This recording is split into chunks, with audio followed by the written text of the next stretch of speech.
Distinguished Chancellor of the VIT University, Dr. Viswanathan, the chief guest of this morning's function, Mr. Arun Puri,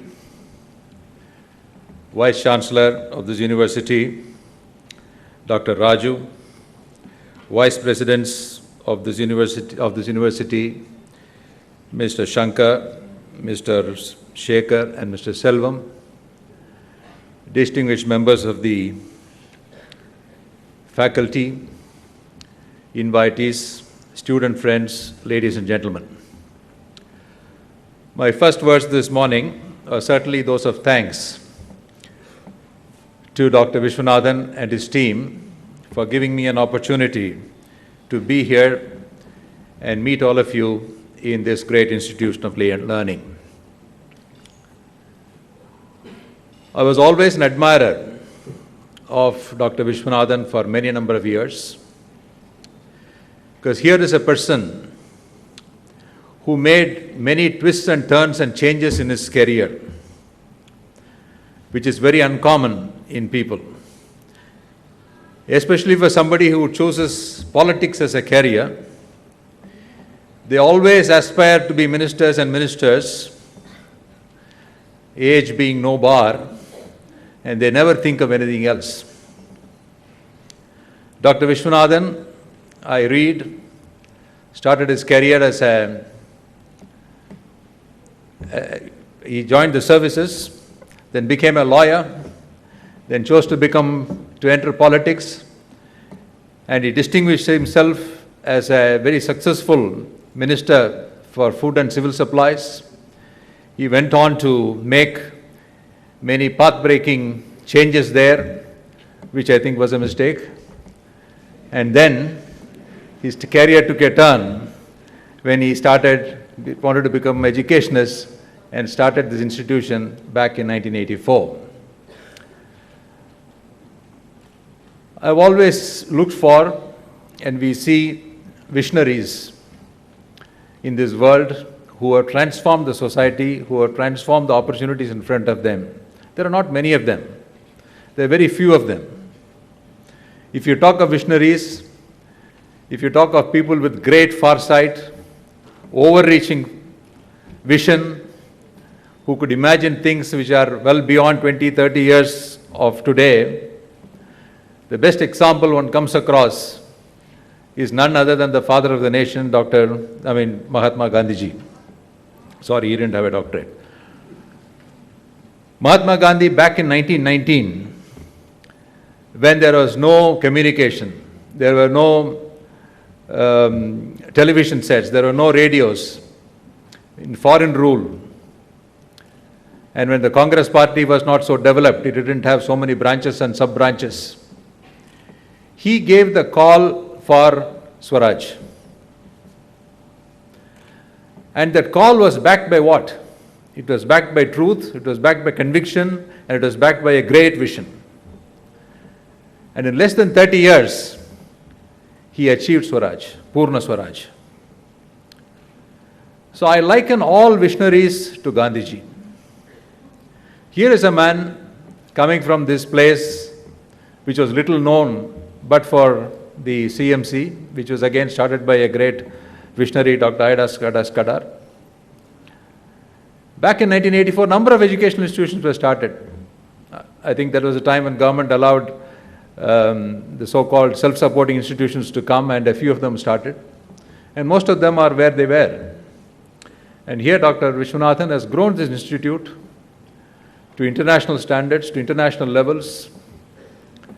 And as I had the opportunity of going around the institute this morning, and then I had an aerial view of this from the library. So the vastness of this institute and the greenness of this institute, which I see everywhere, I think represents the vastness of this man's mission and the evergreen ideas he has got in his mind.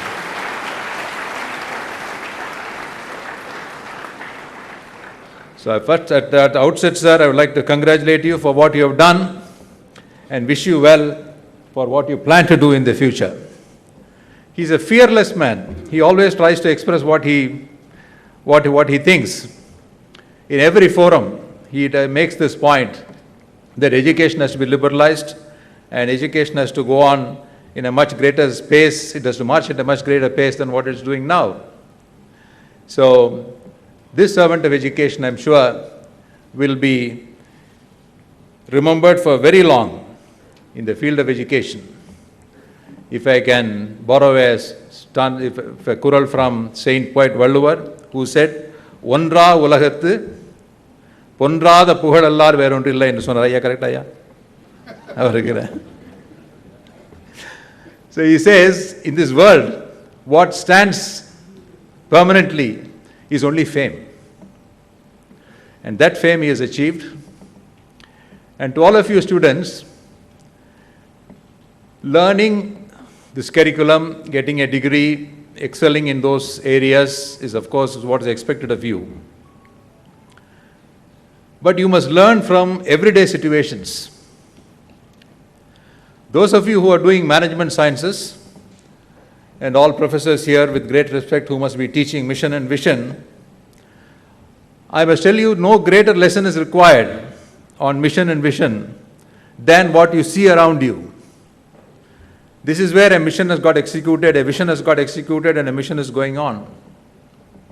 So you have to learn from everyday experiences, and a campus like this, the developments that take place here afford you a lot of opportunities to do that.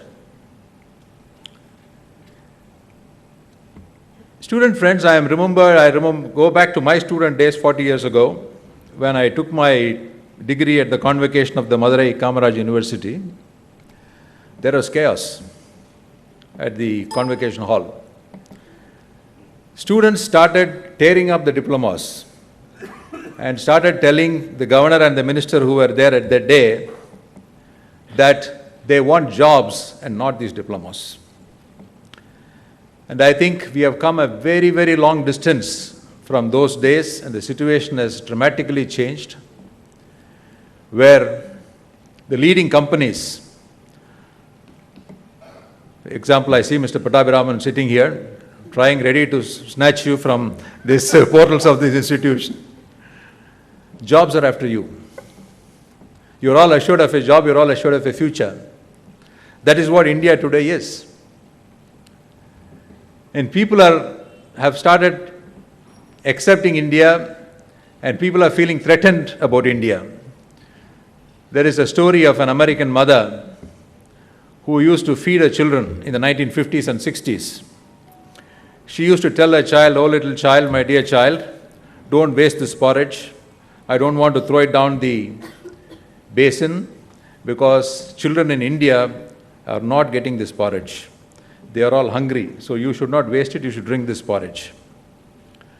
The American mother of the 21st century is telling her child today, "My dear little darling, please study well, please do your mathematics very well, otherwise you will not get a job, somebody in India will take away your job."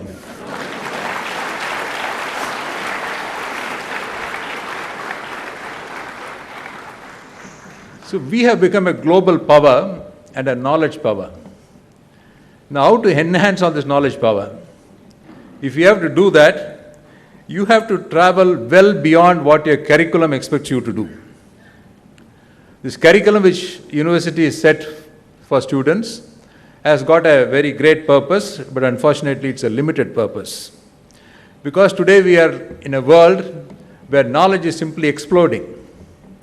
New research on any subject is coming out by the hour, by the day. New findings are coming. And there is broadcasting, podcasting, telecasting, and whatnot. Everything is so much of explosion of information is there. So if you choose a particular field of study, then you have to be a master in it. You have to look at all information that is coming there, and you have to be ahead of everybody else in your class, and if possible ahead of the faculty members of your class also. Only a specialist, only a guy who has got the absolute, who knows the last word in the subject he is dealing with, he will have a wonderful opportunity in the future. It's not what you know, it is what matters today is how fast you can acquire that knowledge. Nobody can know everything which is happening. But you have to address yourself about rapid learning, and there are ample opportunities for that in an institution like this. I was very happy to see this library today, which they told me has got 200,000 plus books from the library, and they have 150,000 more e-journals.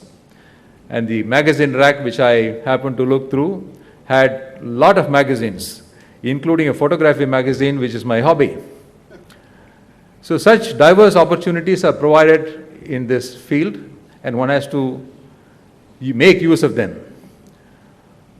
Mr. Selvam was taking me around the campus. He was showing me the different cafeterias. Most of them were empty and the library was full. I was very happy to see that.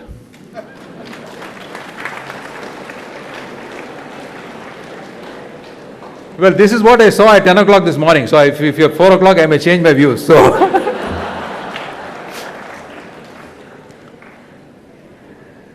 And I was very happy to hear from Dr. Vishwanathan that he was doing a trust, a charity, which has already distributed close to 68 million or 70 million rupees. And there again, I would like to compliment him, using again the verse of Thiruvalluvar, in which he said, Eedal isaipada vaadal adu valladu oodiyamilla uyir. Amongst all these saints, amongst all the philosophers in this world, Saint Poet Thiruvalluvar is the only person who said, you have to pay a wage for your life.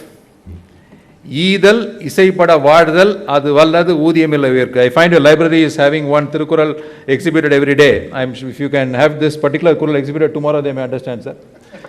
He said, pay your life a wage. Pay a minimum wage for your life. And what is that? Eedal, giving away. And that's what they are doing. So overall, sir, I'd like to congratulate all the award winners who were here today. Large number of them receive awards. All of them are looking very bright, very promising, very happy, and full of enthusiasm. I wish the students all the best. And again, once again, wish to congratulate Dr. Vishwanathan and his team for what they've achieved, and wish them well for the future. Thank you very much.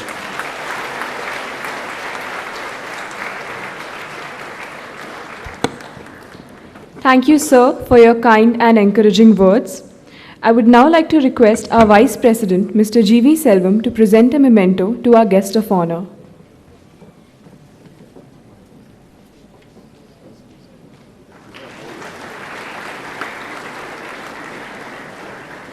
Thank you, sir.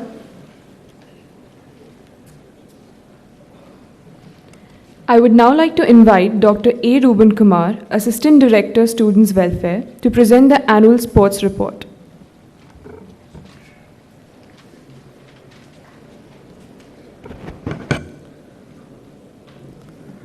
Honorable Chancellor, distinguished Chief Guest and Guest of Honor, beloved Vice Presidents, esteemed Vice Chancellor, respected Pro-Vice Chancellor, Deans, Directors, invited guests, faculty and students, press and media, very good afternoon to all. It gives me an immense pleasure to present before you the annual report of the Department of Physical Education for this academic year 2014 and 15 on behalf of Dr. Mangaya Karasi. The first meeting of the Sports Association was held on 14th August 2014. Mr. Ademon V of 2nd MTech has been selected as the student representative of sports. The Freshers Tournament, Independence Day Tournament, Sports Carnival and Annual Sports Meet were conducted in all aspects of sports for students, faculty, staff members in different categories. The same thing was extended to even our VIT family kids too. In view of International Women's Day, tournament was conducted in badminton, basketball, throwball for students and faculty and staff, and various events also conducted in the month of March 2015 in this regard. The yoga camp was conducted for students, staff and faculty members in this academic year.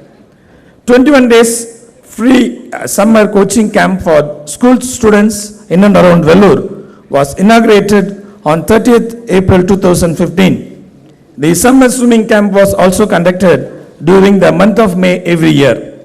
This academic year, 96 students have been selected to receive the Sports Scholarship Award for the amount of rupees 6,25,000 for their outstanding performance in extramural tournaments. Athletes, men and women team won 2 gold medals, 5 silver and 6 bronze medals in the Memorial 2014 and secured 6 bronze medals in MIT 2015 sports event. Badminton women team headed by Ms. Spurti, they won Memorial 2014 tournament and runner-up in Rivera 2015 and Loyola Fest. Badminton men team headed by Mr. D. Mahendra of 4th year mechanical, they won the Memorial Trophy of 2014 and runner-up in MIT 2015 and Rivera 2015. And also the same team won the bronze medal in Tamil Nadu State Inter-Deemed University Tournament held in as well as in the Loyola Fest also. Basketball women team headed by Ms. Sonia, they won the Memorial 2014 tournament, runner-up in Rivera 2015 and won bronze medal in CM Trophy 2015. Basketball men team headed by Mr. Sudhir Gupta of final year MS Software won the Memorial Trophy 2014, Rivera 15 and MIT 15 tournaments. Fayaz Ahmed, runner-up in Best Physics during Rivera 2015. Chess men team winners in Pegasus 2014, MIT 15, Rivera 15 and also in Memorial 2014 tournament. Chess women team headed by Ms. Pasundra, first place in Memorial 2014 tournament. And cricket men team won runner-up in Memorial 2014 tournament. Mr. Ishan Dar, headed by the